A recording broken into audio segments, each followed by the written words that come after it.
Hi viewers and subscribers, welcome to my channel. As many of you will know, I covered a series of videos on Aljamadu Village in the Gambia. As a result, I believe that I should provide you with a view of the village as it stands currently. Last week, a storm hit the village, resulting in more than 100 people becoming homeless. This is due to the fact that the village was not expecting a storm of this magnitude.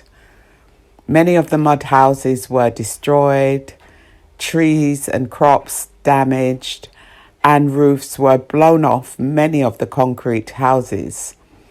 So you can imagine how these families are traumatized by this event. The only way to navigate through this is to support our brothers and sisters in any way that we can. That's the only way that I think, we can provide support.